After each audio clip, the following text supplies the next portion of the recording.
Hello, I'm John Stout. I work for the USDA Agricultural Research Service, and I'm going to talk about the consequences of aquifer depletion. Can everybody hear me okay? My voice isn't that loud, but I think people can hear me. What I'm going to talk about is, I'm not going to talk about the important things like the economic consequences of depleting the aquifer, how it affects agriculture and all that type of stuff. What I'm going to talk about today is actually my interest in how depleting the aquifer, which is well below the surface, how that affects features on the surface. And I had a whole mess of examples that I was going to put in here.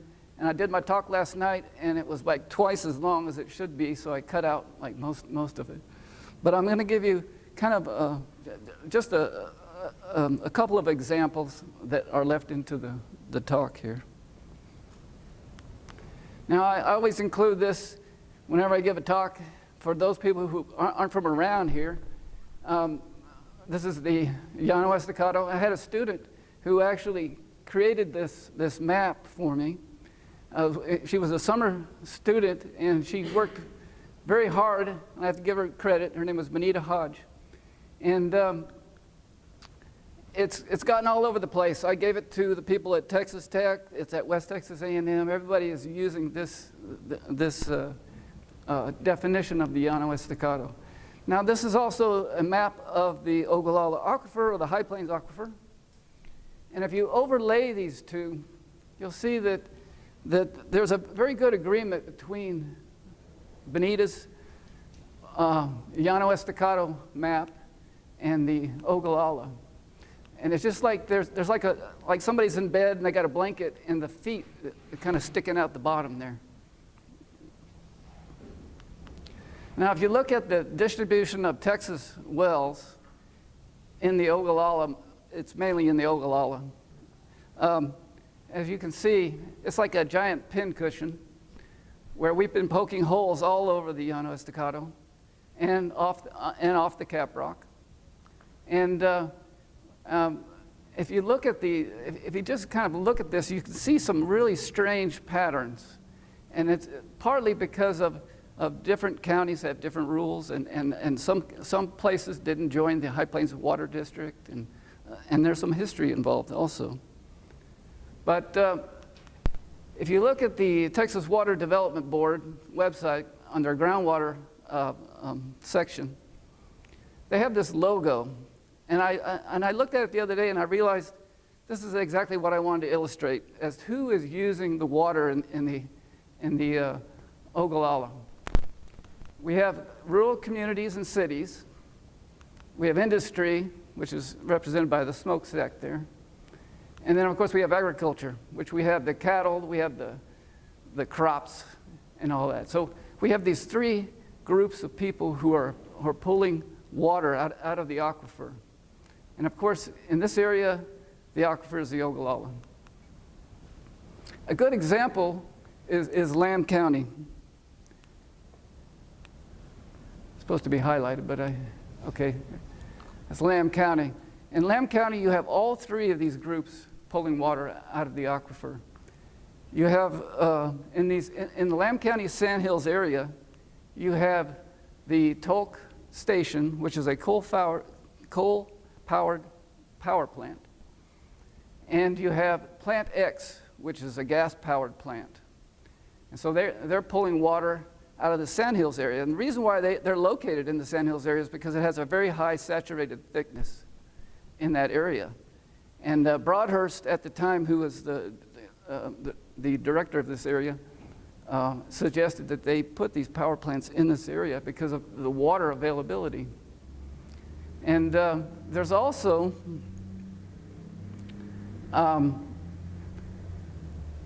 all around this area, you'll see that's supposed to be, you'll see all this agriculture going on, center pivots. And then, of course, in the Sandhills area itself is ranching, but ranching really doesn't use that much water.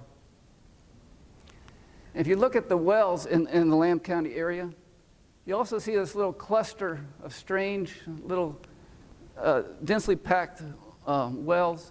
and that is the Lubbock's Bailey County well field, which stretches from Bailey County into Lamb County. Okay, so I was going to concentrate on this Lamb County. It's the one part that got left into this talk.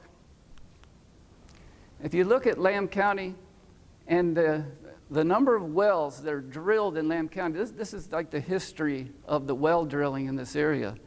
This is from the groundwater database from the Texas Water Development Board.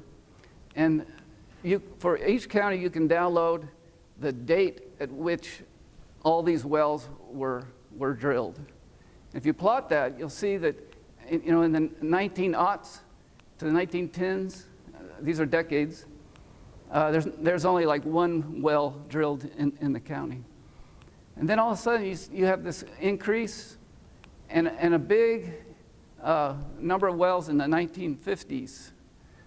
And then it drops off slowly to the 2010s. And what this tells you is if you were in the water well drilling business, you were making some money in the 1950s right here. You're drilling a lot of wells. But today, I wouldn't want to be in this business because we got to the point where we don't have enough space to drill any more wells because there's a spacing requirement by the High Plains Water District. So we can't put our wells too close together. So there's very few additional wells being drilled today. Well, let me go back to this. If you want to know what the groundwater level was prior to all this drilling occurring and all this pumping occurring, you really need to go back to about the 1900s or 1910s, okay? And there's very little information about the groundwater level back then. But there was this report by Baker, and he was published in 1915, where he came to this area, and he basically rode trains, sometimes rode freight trains to various places and various counties, and actually looked at these wells and actually measured the depth to the water. Now, at this time, there wasn't a lot of wells. He did this work in autumn of 1914. And so he also, in his report, he'd say, here's a well that I visited, and here's the depth to water. So we have this data point, one data point in 1914, telling you what the water level was way back when there was very few wells pumping. So that's very valuable information. So if you plot, this is basically Baker's point, and then the next point is about 1938. You'll see that almost every case that you have this information, you'll see that there's very little change in the aquifer. Now, I guess I should explain this. This top surface represents the ground right here. And this value is the depth to get to where you hit water, right? The depth to water. So you can see that initially that depth of water wasn't changing because there wasn't much pumping going on. And then in 1941, it actually pops up. 1941 is the wettest year in history in this region. We had like twice the annual rainfall that year, and we had a lot of flooding. Even Lubbock got flooded. And so you can see that there's actually a little bit of a recharge there, it looks like. And it happened both in the Lamb and the Bailey County wells that Baker visited. And then, of course, we got this drop right here. And it's a tremendous drop, actually. If you look at starting out right here, we're talking about maybe about 20 feet down to water. Now we're talking about 220 or 230 feet down. So we're talking about 200 feet of water disappearing in the saturated zone of the aquifer. Now, that relates, if you look at the number of wells based on that when they were drilled, the number of wells that were coming online here, you can see that there's this kind of curve, and you can kind of see it plateauing out, means they're not drilling additional wells. And you can see that there is kind of a correlation between the number of wells coming in and the aquifer depleting. And you can see that in both of those counties there. So I had a project one time. I was working in the Sandhills area on a completely different project. And for lunch, I decided I was going to drive up from the Sandhills to Earth or to Spring Lake, go to the cafe and get a hamburger. So I went up to Spring Lake, and I walked in, which is a little town. I don't know if you all know there's a little town named Spring Lake up there. But I went to Spring Lake, and I went to the cafe, and I asked the owner, I said, where's the Spring Lake? And he didn't really know. So I started going around the cafe just asking customers, where is Spring Lake? And nobody knew. and a lot of local people too. And so anyway, it became my mission to find Spring Lake. And I eventually found it after I went home and I did a little internet searching. And I found that it's located right here. It's actually on the other side of Earth. That's Earth. There's Spring Lake. And then there's also another lake there called Soda Lake, right here. Okay? But I was very disappointed when I got there because there's no water in Spring Lake and there's no water in Soda Lake. So we have two lakes that are well known, they're historically known, yet they're dry, and they're completely dry, and hasn't been any water there for years. I even talked to the owner who owns the land, and he said they hadn't been wet for decades. So here's kind of the textbook example of how a spring lake forms and how it disappears. Okay, so you have this, let's say you have the saturated zone of the aquifer, and you create a depression. In this case, it would be black water draw.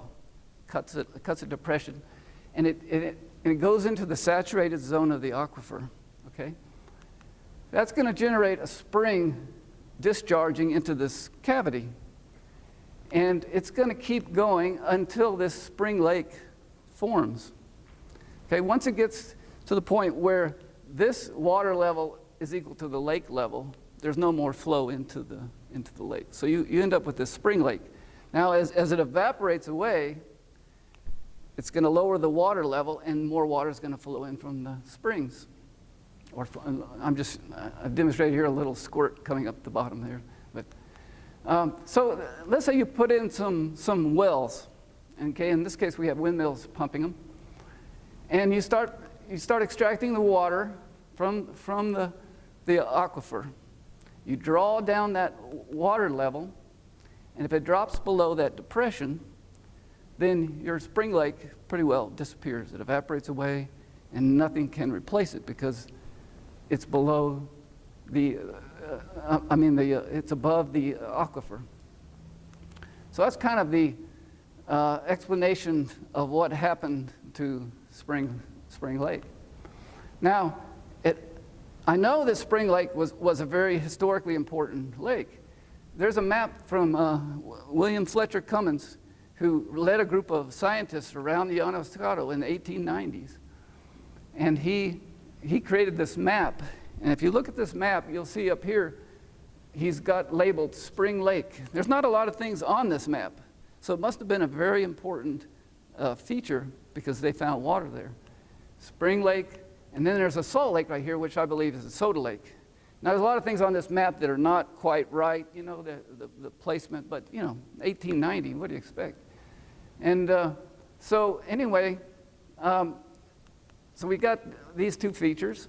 And there's another old map from the General Land Office, 1914 map. And you'll see there's Spring Lake, and then there's Soda Lake. You notice that Soda Lake is kind of off the Blackwater draw, okay? And then Spring Lake, the Blackwater draw flows kind of right through the middle of Spring Lake. There's also, they've mapped here, McKenzie Trail. So I imagine that McKenzie, when he was out harassing Indians or whatever he was doing, this was an important thing for him to find also because there's not a lot of water in this area. So anyway, it's definitely, we don't have any kind of measurements of the lake depth or anything like that from the past. But the fact that they're on these maps indicates that They were lakes. There was water in them. They were important enough to put on a map. Okay? So there's a little evidence. I've also found this report done by Samuel F. Turner. I can't read that very well, can you? And in this report, he's listing all the wells in Lamb County and springs. There's a couple of springs that he throws in here. And you can see that he's got Soda Lake and Spring Lake listed here. Now, this is not the water in the lake itself, but he's actually measuring the spring that's flowing into the lake, that's forming the lake. And so he's got listed here, these are all wells, and then he's got this listed as a spring right here. And then he's got the map, and he shows where the Spring Lake and the Soda Lake are located. He also, on the next page, the same number, 40 for Spring Lake, he has information listed there that it's flowing. So that's an important feature, that the water is actually flowing out of that spring into the lake. And in Soda Lake, he's also saying it's flowing. And so we know that on this date, March 16th, 1937, those two springs were flowing. So we have some evidence there that they're flowing. And he also has a little note here that this one was being used to water stock. In other words, cattle were drinking it. And this one was not being used for anything, because Soda Lake is a salt lake. And he also has a little note here about how water was coming out of the openings. And he says that this spring was reported to fail during drought periods. So there's some good information.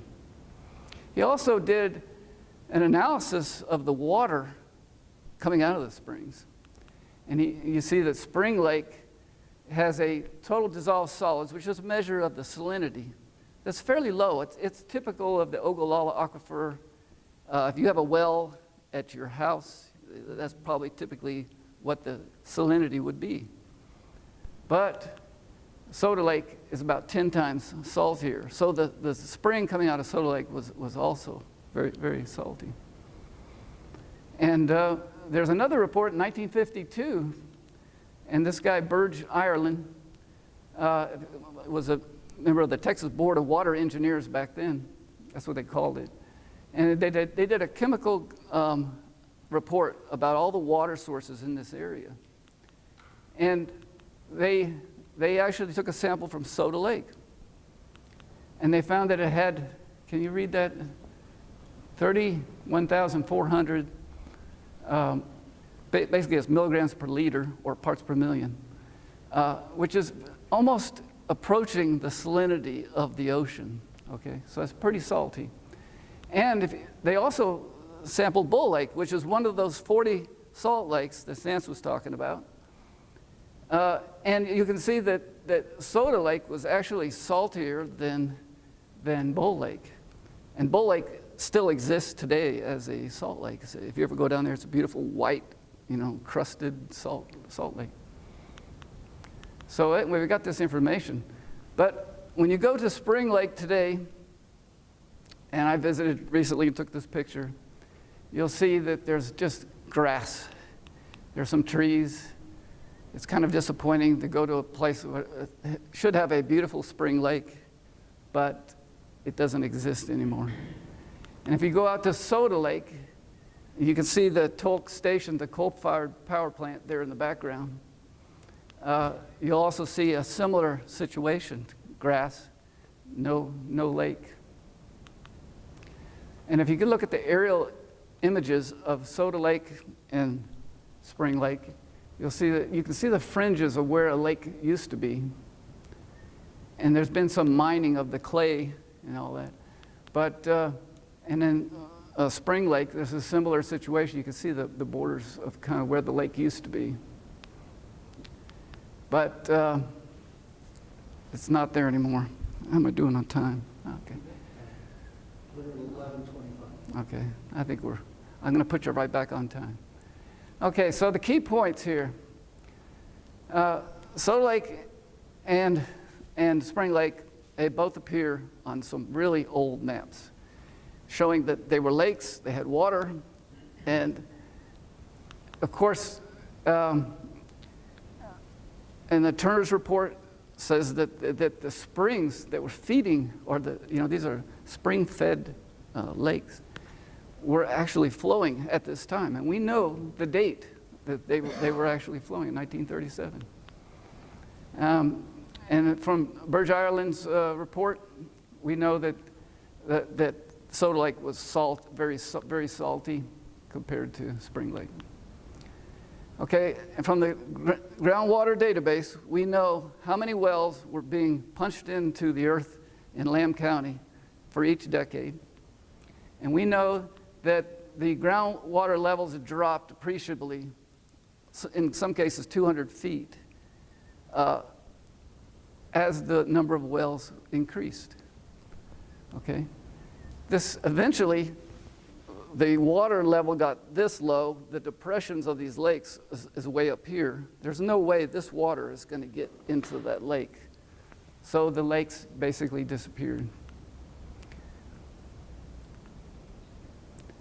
Okay, now the question is, let's say that we were to quit pumping the Ogallala Aquifer completely, just stop pumping it. Would these lakes come back? It's very unlikely, because we know that the Ogallala is not recharged significantly.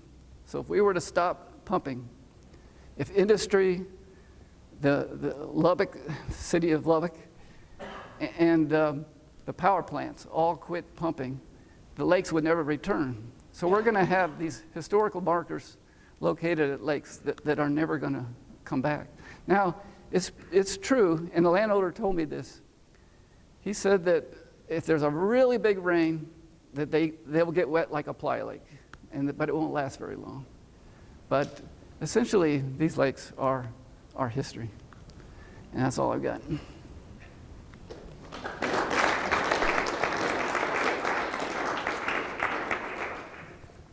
Yes? Question, you showed a map of the average depth of wells today, very current, like nearly 240 feet. Mm-hmm. Right?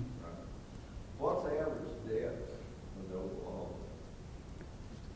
Oh, it varies a lot from place to place. Now, the thing about Lamb County, and the reason why we have some really old measurements of the depth of water in Lamb County, is because Lamb County was always a place where the water was very close to the surface. You know, that one example I gave you, near Spring Lake, that well was near Spring Lake. The water was only 13 feet down. I mean, if you dug a grave, you would probably hit water. I mean, it's not that far. And now, of course, it's like 180 feet down. So there's a really big change in the aquifer. Yes? How would you explain the difference in the water quality in two springs that are basically at the same area? Yeah.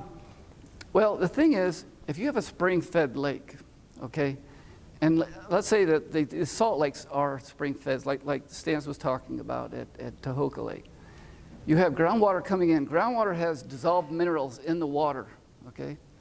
And then what do you have evaporating away? It's just pure water evaporating away. So the minerals stay behind, and they just build up, and it becomes saltier and saltier and saltier, okay?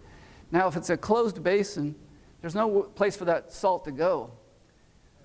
But actually, there is, I should correct myself, because we have a lot of wind erosion in this area, a lot of aeolian deflation. So some of the salts are actually blown out of the lake, but they can't flow out, right? Now, Spring Lake is in the middle of Blackwater Draw. So occasionally, when there was a lot of rain, water would flow down Blackwater Draw, probably fill up that lake, and probably overflow.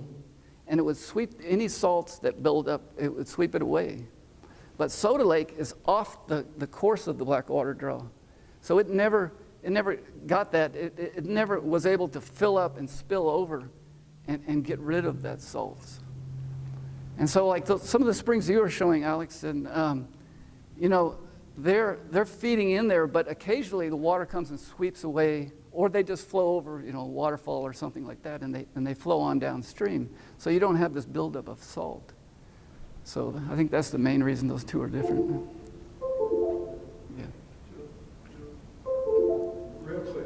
sure you answered, but I'm still curious. When you say the well, average depth, that around 240 or so, 240 feet Mm. to water. Yes. How much is left under? Oh. How much deeper could we get?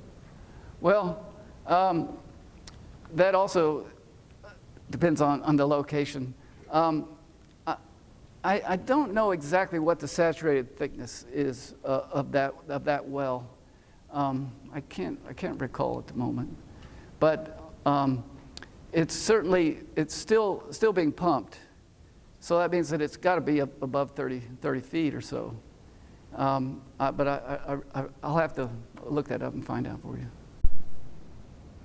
I believe the Hot Plains Underground, Water District has an interactive map you can click on wells, and it'll show you saturated thickness. Mm-hmm. You might look into that, and they had a pretty big scope in terms of what they're looking at, all the way up to the land county, I believe.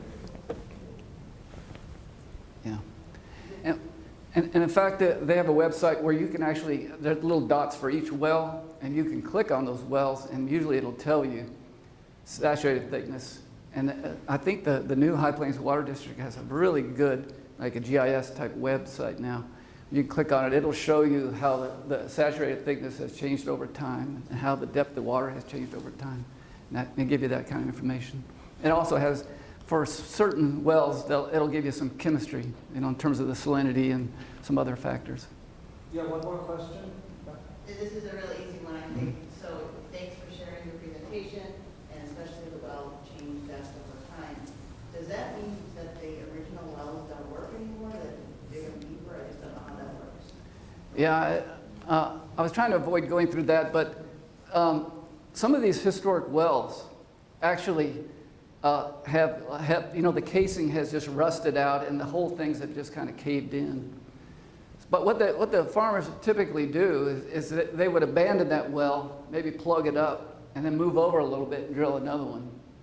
So what I had to do is I had to actually piece together multiple wells, and sometimes they would move over a few feet, so there was a few feet difference in the actually height of the ground level. So I would just adjust that till it matched.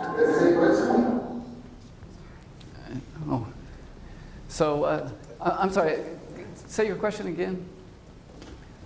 So if today we have to dig 240 feet, does that mean the well that I dug at 100 feet 10 years ago doesn't work anymore? Well, no, because it doesn't matter. Like, actually, the depth to water is an indication of how much water you've lost, but it doesn't tell you. The depth of water doesn't tell you that the well is no good anymore, or is going to be good. The saturated thickness is the most important thing. It's like, what is the bottom? So what is the top where you hit let's say you hit water at 230 feet, but your well goes down to 300 feet, and you have 70 feet of saturated thickness. And so you have 70 feet of water that's available. And so even though the depth of water gives you a good idea of how much water is being used, because it's all relative to that one fixed ground point, that elevation, it doesn't really tell you whether the well is going bad or not. Thanks so much, John.